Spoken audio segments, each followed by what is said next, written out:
Good morning, ladies and gentlemen.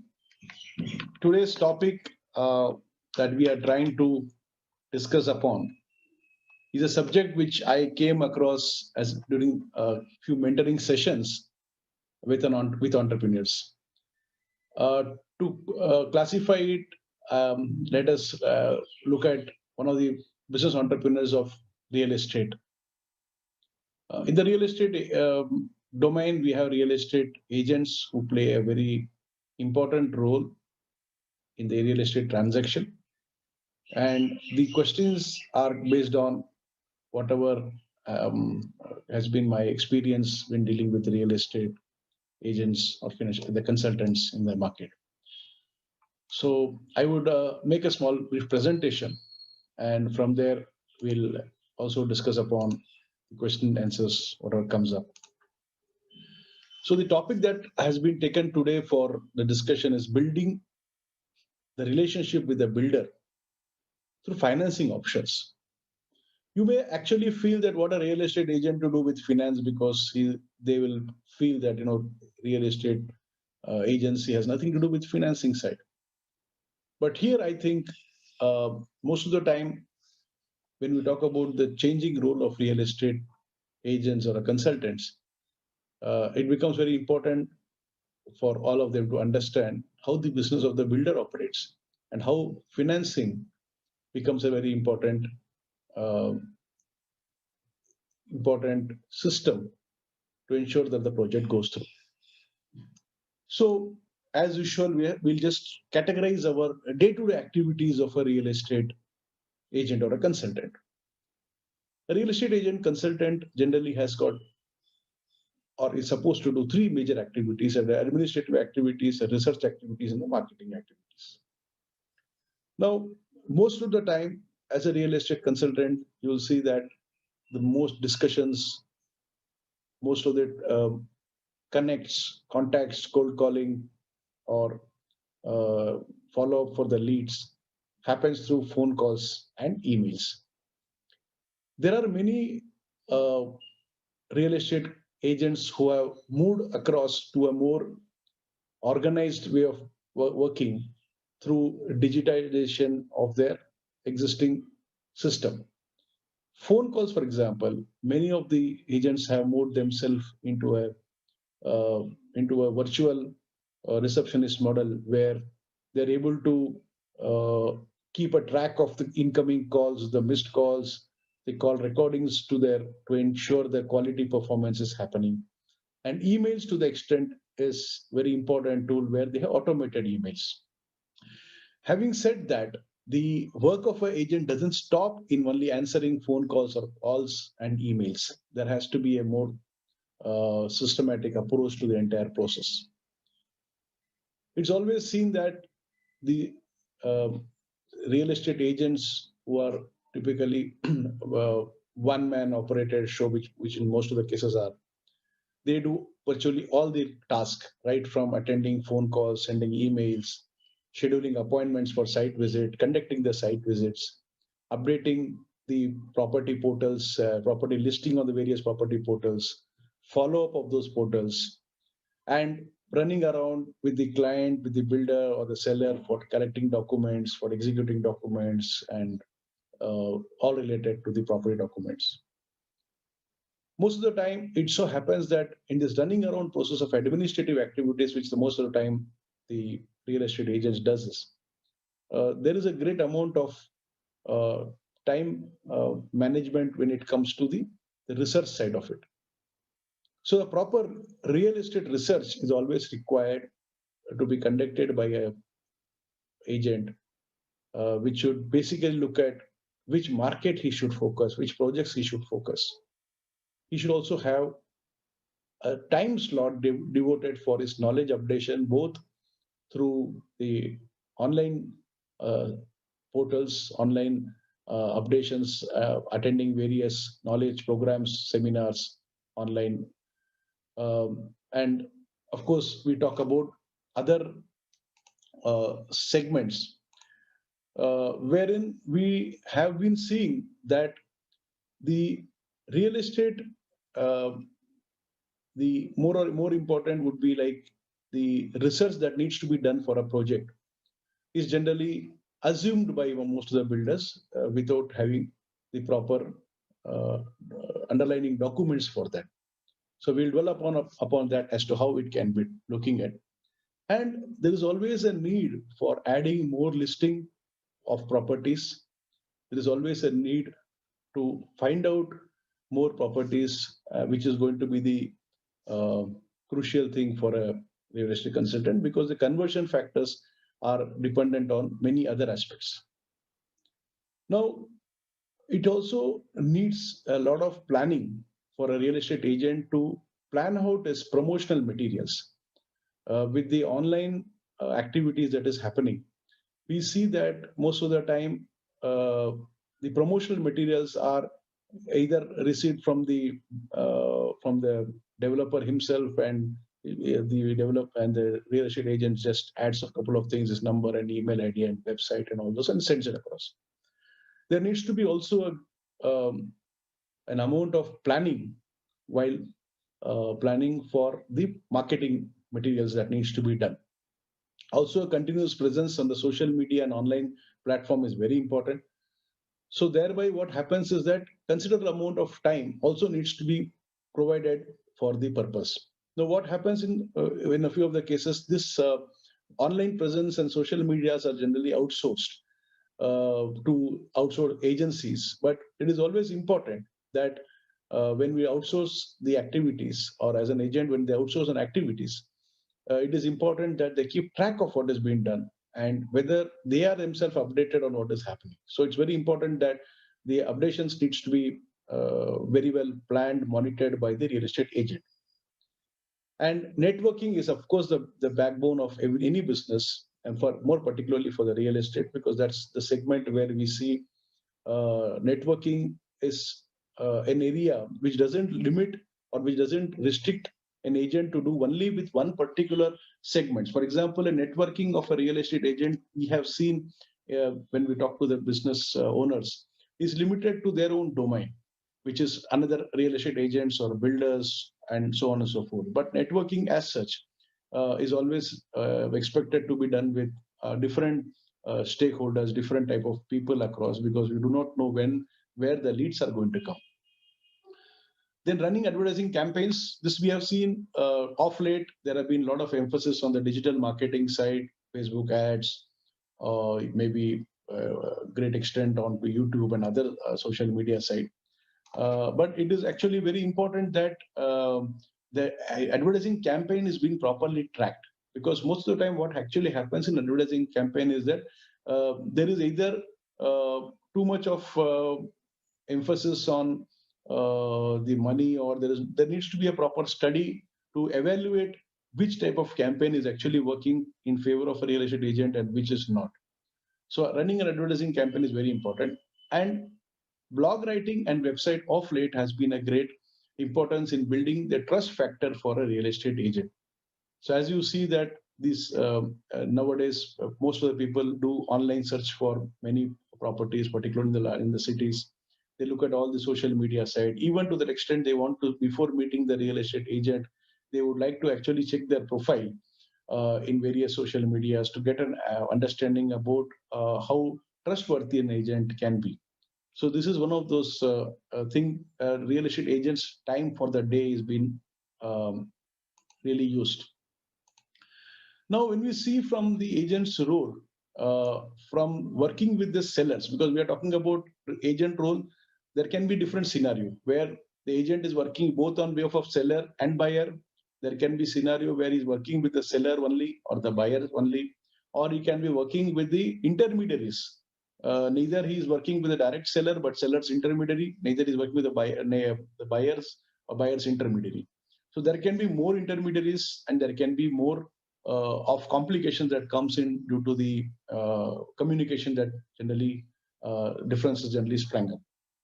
So how to deal with sellers? So sellers, it has been seen when I talk to the real estate agent fraternity, particularly the business owners who are recently started their ventures.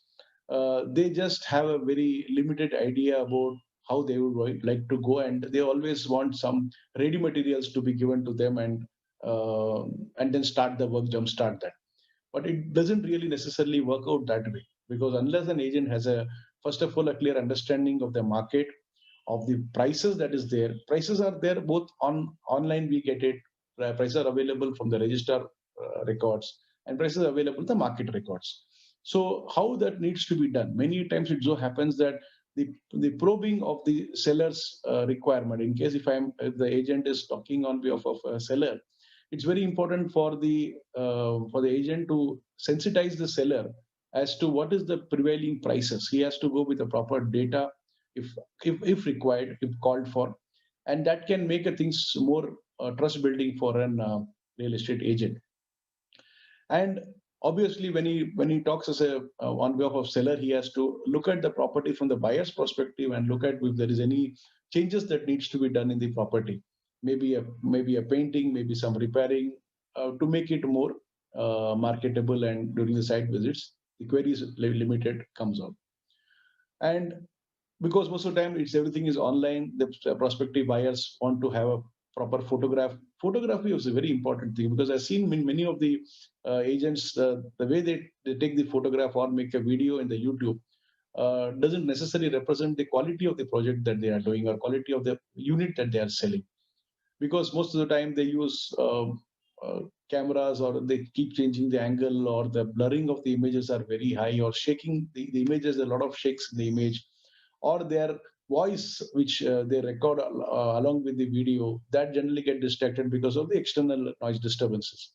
So a professional shoot is required. It doesn't require to be hiring a big a professional team to do it, but I think a proper little bit training on with the basic smartphone, which most of the agents nowadays carry, would be required, and a proper way of recording it into the social media would make a great sense for them to really look into that. Then, of course, advertising, as we are seeing that there's a great trend of change of advertising from the old time advertising into print media to the digital media. So there is, of course, that also is quite not one single answer for the problem. There are two ways. There needs to be a mixture of digital media and print media also at times, or sometimes in some locations the print media is more powerful than the digital media, particularly in the smaller towns where the technology has not been that very much reached. And many of the listings are not online, but go on a traditional way of the way agents working.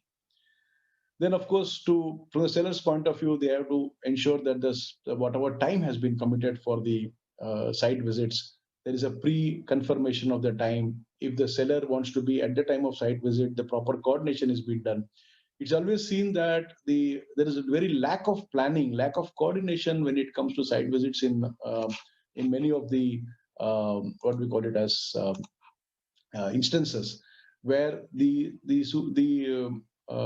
site visits have been very planned out in a very difficult, or in a very manner, in such a manner that neither the seller is able to really spend time, neither the buyer is able to spend time, and there's a lot of confusion in the process.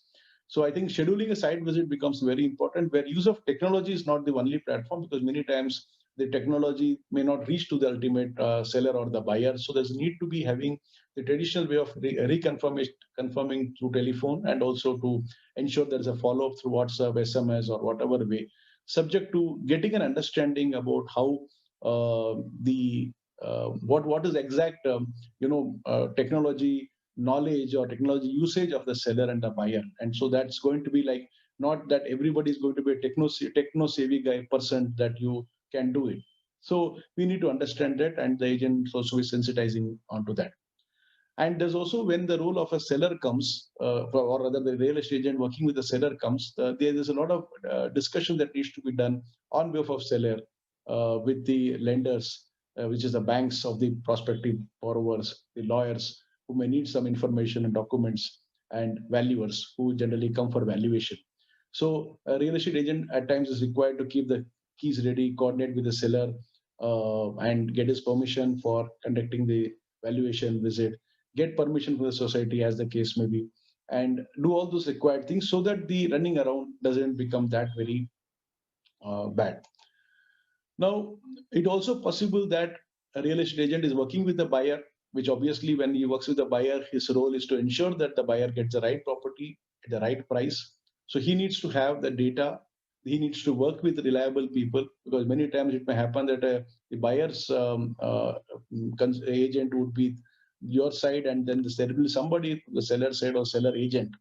So that's very important that the data is being properly tabulated, collected, and in the same side, it also is important that there's a research done. We need to really simply don't go back and just to say that okay, this is the price available, and you say buyer, this is the only option available. So there's going to be from the buyer side, we need to understand that the owner, business owner has to, the real estate agent owner has to understand that when he's dealing with the buyers, he has to step in the shoe of the buyer and look at, first of all, understand what is his requirement, what is his financial capability, what is his liking, and then ultimately go ahead and make more options available to the buyer side.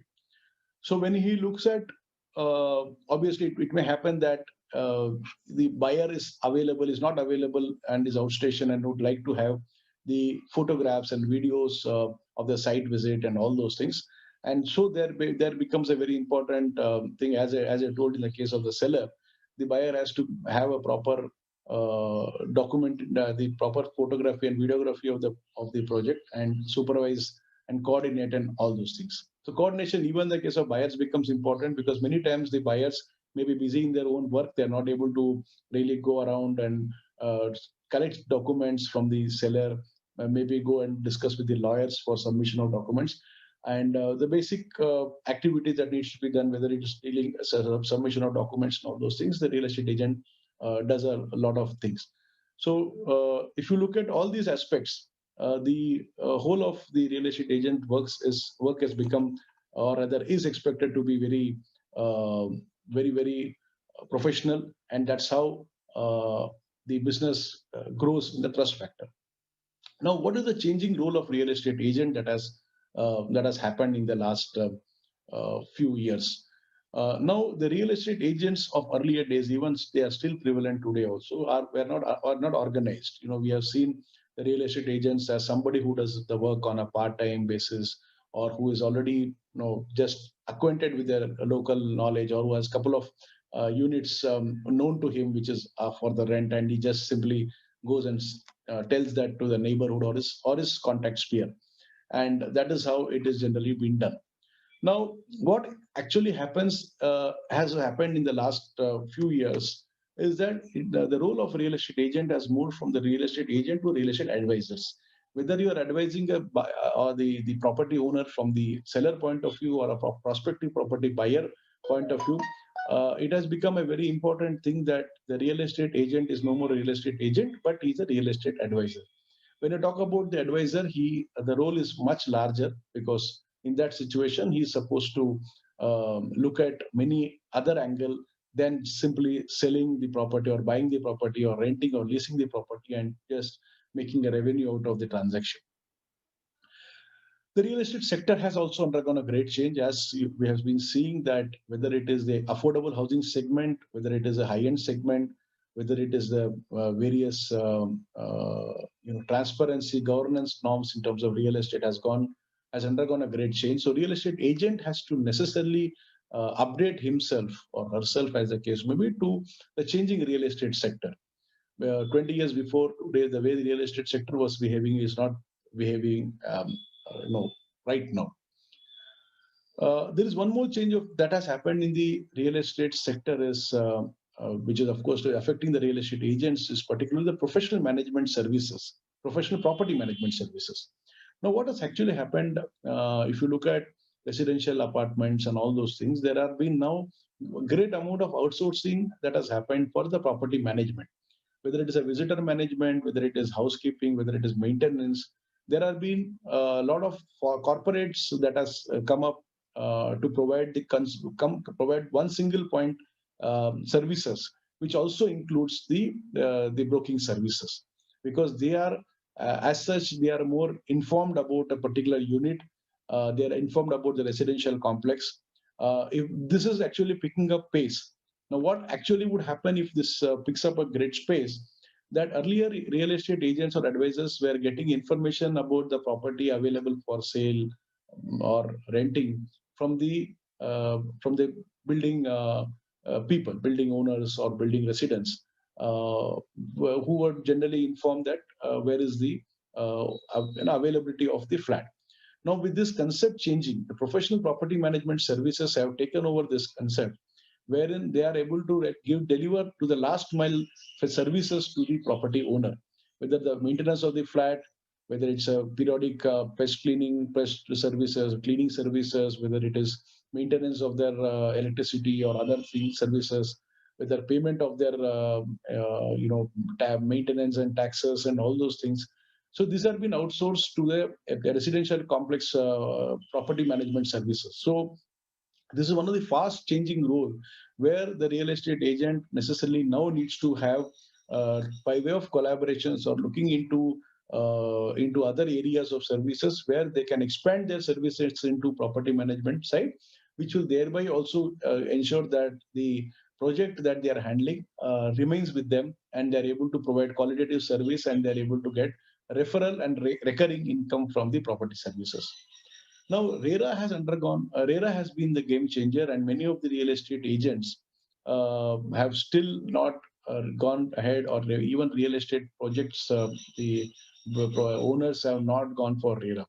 But when you look at the changing scenario with the buyers getting more aware through the online information about the RERA projects, and there has been a serious change that has been done, and there needs to be done more in this direction.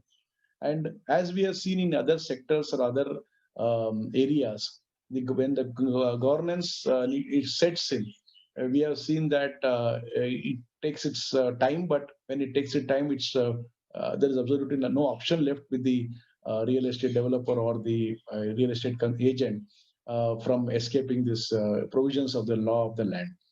RERA for builders is important. RERA for builders is important from two point of view. One is in terms of RERA for builders. It also helps the RERA builder to have a more transparent um, transparency in his business dealings, and also he has got various facilities of financing, which we'll touch upon it in the next slide.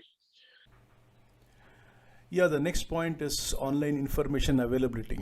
As now the information overload has happened with a lot of information available about the project in various social media and in various websites. So it becomes a very important thing that the prospective buyer has more information at times than the real estate agent consultant. So it is important that the real estate advisor consultant also spends reasonable time in keeping a track of the informations happening on the online portals, particularly the complaints, if any, and also looking at the on regular basis the RERA website, which has got periodical updates about the various projects and the builders information. So that becomes a very important area. Well, then nowadays, if you see, the corporate broking houses have become more in cities where they're able to give end-to-end solution right from the marketing planning to implementation. They have got the channel partners working for them, and they're able to act as a one single point contact for the builders. Thereby, what happens is that they're able to have to do much in terms of larger targets cumulatively, and also they're able to give a great amount of value addition to the builders about their project on an ongoing basis, and also give them suggestions on the good practices that has been used by other builders in other cities or the same cities.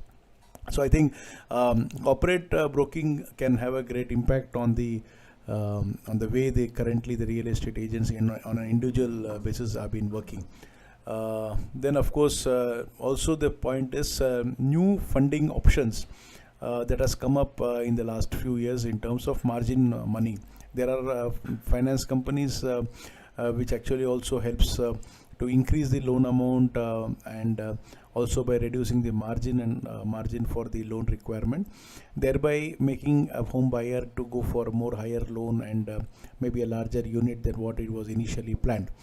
So I think that is one of the areas where the real estate agent can also look at increasing his value-added services, maybe like for example, if there could be a prospective buyer who's looking at a 1 BHK, with the financing options available, possibly you can move the client to the 2 BHK unit, thereby adding value to the buyer as well as the financer as well as the real estate developer and for you as a real estate advisor.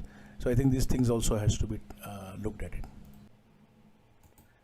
Okay, the next point that we will be touching upon is project finance or construction finance to builders.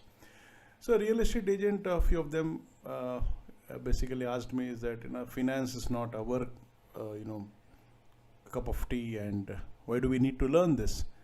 The basic idea about is that a real estate agent is not limiting himself to only doing a site visit and selling a flat or making a client buy a flat, and that's not the end of the aspect. As we look at it from a real estate entrepreneur point of view, an entrepreneur invests time, money, energy, everything for building a brand of his own. Now, understanding a project finance or a construction finance of builder is very important, because what happens is finance is everything.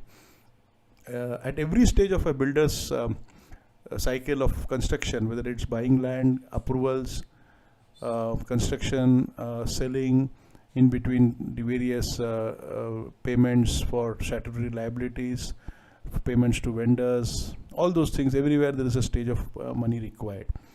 And we have historically seen that the projects have been stopped in between because of lack of funds. There can be two reasons why this happens. One is there is expansion and diversification more than the actual result by the builder, or there can be factors which are beyond the control of any builder, like in case of a COVID crisis, where the liquidity in the market and the liquidity and the sentiments has also been greatly affected, and the way the business is being done, the way the offices have been now carried out, the commercial establishments definitely sees a change that is required. Now, when we look at project financing for a builder, we are not talking about the top rated builders who have their in-house team and they have been successful in the past and the present, raising funds from various sources, from banks, financial institutions to investors and private equity players and all those things. We are talking about the entrepreneurs, a small entrepreneur, real estate consultant, and a smaller size builder who needs to basically look at funding from various sources. Predominantly it was only based on booking, but now with the trend that has set in, many of the times you see is the buyers are reluctant to invest money in under construction projects where they are not able to see a sizable progress achieved. And even the smaller builders, it has been seen that most of the time his sale happens after 70% of the units have been 70% of the project has been completed. So there's a lot of working capital, or there's a lot of funds that gets blocked in. So even it's in the interest of the real estate consultant also to really check what has been the past of the builder, and also to look at the current stage of construction vis-a-vis what has been planned. Now, in the case of a RERA approved project, builders, those projects are RERA approved. You still have got certain online search that we can make about the project, and also look at what is the possible date of completion and all those specifications that is there. So that way it is going to be a very important aspect of monitoring the builder's progress vis-a-vis what has been stated in the documents submitted to the government authorities. Similarly, there is also areas where a real estate agent has to look at in terms of helping a builder for arranging funds, at least educating him, or at least knowing him for his interest also. So project financing, what actually happens is that initially, as you look at it, initially the funds till the project reaches a sizable level, or when the bookings are not happening, there is always a need for funds of the builders. When it is when there are a lot of bookings in the advanced stages, which used to be the case in the earlier years, and even for certain projects of very important relevance, the builders don't necessarily require funds, or those builders who already have got surpluses created from the previous projects which they use it for the current project may not need funds. But in most of the builders, when we see the new generation builders who are technocrats who have started their projects, end up in this area of financial or liquidity crisis at a later stage of time, and it becomes very difficult. So as a real estate consultant, you can also help him out in making his financials or the project cash flows aware, and also understanding from him as to how he would like to go with the project. Many times we see that the real estate consultant doesn't have access to the builder owner or the finance department or this one, but ultimately there are many builders who are themselves managing the project on a micro level. I'm sure that those type of builders would require a great amount of support and input as to what is happening in the market and the consumers' preferences and the changing trend.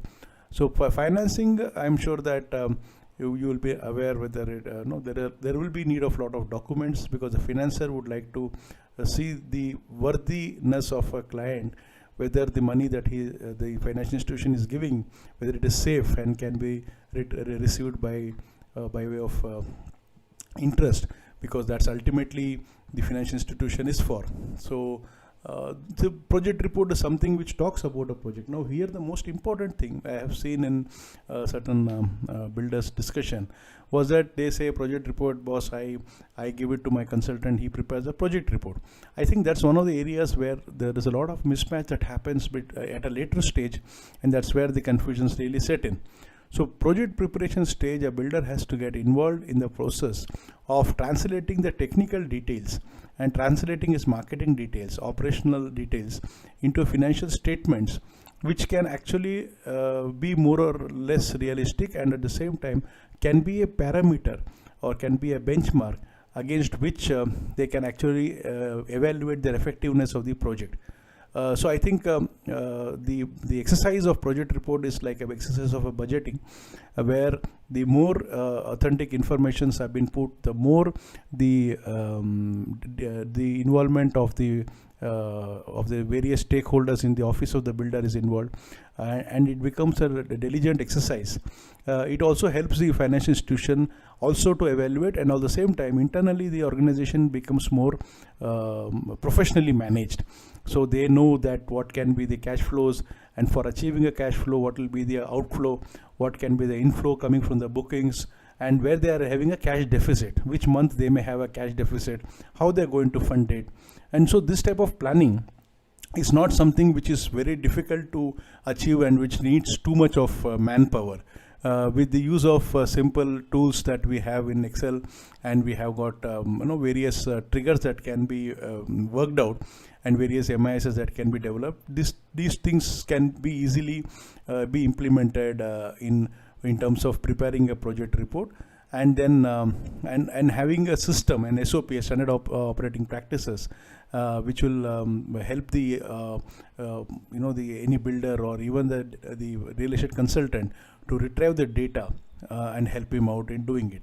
So what are the various elements that goes in a project report? Obviously the company, the builder profile, the property which has been legal clearance and the valuation of the property, the property related documents, the financial statements, the bank statement, the KYC norms of the owners, either they may be a partners, directors, or a proprietor, as the case may be, and all those basic information which has been mentioned. So these information, most of the informations are lying with the builders. That slightly thing is just scattered at times. That's where the compilation of those information may be an exercise which may look huge, but it is not, as we have been seeing in many builders. The information is lying very well with them, but on a various levels. This needs to be brought into a such system, and with the use of various cost-effective monitoring mechanisms, and also in terms of their own systems and processes, the builders can be really able to tap onto a great vast resources, financial resources, and in such a way that the more good financial resources available at the right time in affordable price can bring in good increase in the profitability, a good team to be, and a prospect of the clientele increasing and the builder increasing, improving the business. So I think it's going to be a holistic approach for this project financing as a subject. It's not related to a finance department only doing it, or it's not only a consultant doing it. It is a holistic approach where each of the stakeholders, here the real estate consultant is very important because he becomes a part of the exercise in such a way that tomorrow it helps him to be more confident about the project and people behind the project completion, and also helps him to really build his brand, and where the customers who are able to, whose customers may be in the town or maybe out of the city or the country, they are able to rely on the quality of information that the real estate consultant would be doing. So project financing would help the builder, the consultant and the buyer, everybody. Of course the pricing and all those things are there, but once again, as I told you, financing is not one time one solution sort of a thing. It keeps on needs to be evaluated, and I'm sure that once the builder is sensitized on the thing, that it will help him in the medium term, in the long term, I'm sure that most of the builders would easily be evaluate the cost benefit analysis, because the benefits are definitely going to be more than the cost. So that way the project financing can be there. Project financing, anything onto the project financing side, any problems or any such support, you can always email us on the subject, and we'll be more than happy to guide on the subject. Yeah, so that brings us to the end of today's presentation on the subject. And so we had basically looked at what is a routine of a real estate consultant, whether in terms of his from the buying point, selling point of view, and how the changes that is rapidly engulfing this industry, and we are yet to see and a lot of already a lot of things are being made in terms of the artificial intelligence and machine learning, and all those things are already getting set in. So there's going to be a great change in the way the business is being done in the real estate segment also. So I think this presentation will help a real estate consultant to move from the existing way of functioning to upgrading the knowledge and skills that is required, and trying to be in holistic approach and creating a system which will help to take much of the things with a proper monitoring mechanism. And any more informations, if you would like to share with us on the subject, you are free to send me an email. And also any such information in terms of any support services, you can please contact. We'll be happy to extend the services. And I thank you once again for your great time, and look forward for more of such knowledge sharing sessions based on the experiences we gain from various business owners and other stakeholders. Thank you very much.